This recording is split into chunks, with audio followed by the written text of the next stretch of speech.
अरे दोस्तों, आज हम कमला दास जी की मार्मिक कविता माई मदर एट 66 पर गौर करेंगे, जो आपके सीबीएसई और 12वीं यूपी बोर्ड के पाठ्यक्रम का एक महत्वपूर्ण हिस्सा है। यह कविता अपनी गहरी भावनाओं और ज्वलंत कल्पना के साथ एक बेटी और उसकी उम्रदराज माँ के बीच के रिश्ते की दिल को छू लेने वाली पड़ताल है। कमला दास इस कविता की शुरुआत एक साधारण लेकिन असरदार अवलोकन से करती हैं। वह अपनी माँ के साथ हवाई अड्डे जा रही होती है और अचानक उसे एहसास होता है कि उसकी माँ कितनी बूढ़ी और कमजोर दिखती है। उसकी माँ का चेहरा एक लाश की तरह पीला पड़ गया है और यह भयानक एहसास उसे अंदर तक झकझोर देता है। एक पल के लिए वह उन्हें खो देने के डर से घिर जाती है। कवयित्री अपनी भावनात्मक उथल पुथल को व्यक्त करने के लिए बिंबों का प्रयोग करती है। वह अपनी माँ के चेहरे की तुलना देर से आई सर्दी के चांद से करती है, जो क्षय और समय के बीतने का प्रतीक है। यह एक शक्तिशाली रूपक है जो बुढ़ापे और आसन्न नुकसान के सार को दर्शाता है। कमला दास की लाचारी और दुहक की भावनाएं स्पष्ट रूप से दिखाई देती हैं।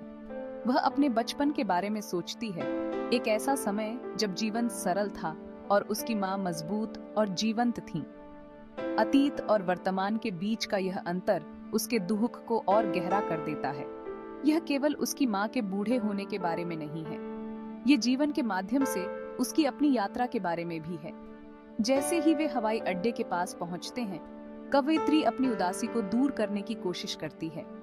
वह कार की खिड़की से बाहर देखती है और देखती है कि नन्हे नन्हे पेड़ तेजी से भाग रहे हैं और खुश बच्चे अपने घरों से बाहर निकल रहे हैं।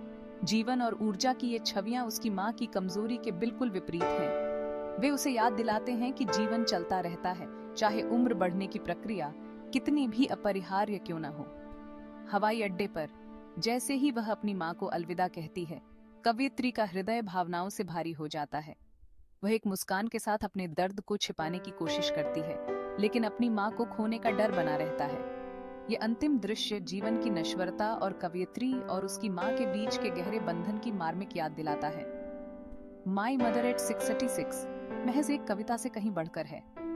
ये प्यार, हानि और समय के बीतने पर एक चिंतन है। छात्रों के रूप में इस कविता की गहराई को समझने से आपको जीवन और रिश्तों के सार्वभौमिक विषयों के बारे में अंतर्दृष्टि मिल सकती है। तो अगली बार जब आप यह कविता पढ़ें, तो खुद को उन भावनाओं को महसूस करने दें जिन्हें कमला दास ने इतनी खूबसूरती से व्यक्त किया है। ये एक मार्मिक रचना है जो दिल को छू जाती है और हमें जीवन और मृत्यु के बीच नाजुक संतुलन की याद दिलाती है।